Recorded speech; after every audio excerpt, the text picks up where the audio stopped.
आता आजची रेसिपी ना ही अगदी सिंपल आहे आणि अगदी झटपट आणि पटपट होणारी आहे। तर हाय हॅलो नमस्कार अँड वेलकम टू फूडीग्राम। आज मी केली होती अख्ख्या मसुराची डाळ। चला तर मग पटकन रेसिपी बघूयात।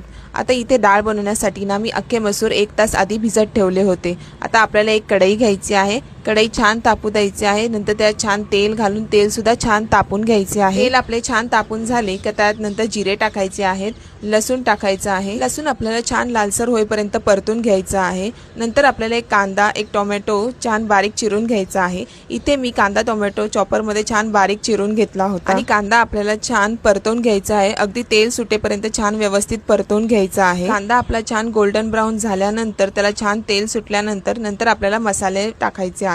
आता तुमच्याकडे अवेलेबल असेल ते मसाले तुम्ही टाकू शकता। इथे मी थोडीशी हळद टाकली होती, थोडेसे लाल तिखट टाकले होते, नंतर थोडीशी धने जिरे पावडर टाकली होती आणि हो मी थोडासा गरम मसाला सुद्धा टाकला होता। गरम मसाल्याचा वापर केल्यामुळे डाळीला एक वेगळा छान फ्लेवर येऊन जातो। आता सगळे मसाले व्यवस्थित छान कांदा टोमॅटो मध्ये मिक्स करून व्यवस्थित परतवून घ्यायचे आहेत। मसाले सगळे व्यवस्थित मिक्स झाल्यानंतर आपल्याला त्याच्यामध्ये आपली भिजवलेली मसूर टाकायची आहेत आणि व्यवस्थित छान परतून घ्यायची आहे। की मसूरची डाळ भिजवल्यामुळे ती पटकन शिजून जाते। तुम्हाला हवं असेल तर तुम्ही न भिजवता डाळ कुकर मध्ये सुद्धा 3-4 शिट्ट्या देऊन करू शकता। नंतर आपल्याला डाळीमध्ये पाणी घालायचे आहे आणि चवीनुसार मीठ घालायचे आहे आणि सर्व मिक्स करून झाकण ठेवून मीडियम फ्लेमवर डाळ 10 ते 12 मिनिटं व्यवस्थित शिजवून घ्यायची आहे। तुम्हाला हवं असेल ना तर तुम्ही कोकम घालू शकता टोमॅटो ऐवजी। इथे मी टोमॅटोचा वापर केला होता त्यामुळे मी इथे कोकमचा वापर केला नव्हता। ही डाळ ना भाताबरोबर तर छान लागतेच, पण तुम्ही अजून थोडीशी घट्ट केली ना तरी तांदळाच्या भाकरीबरोबर सुद्धा छान लागते।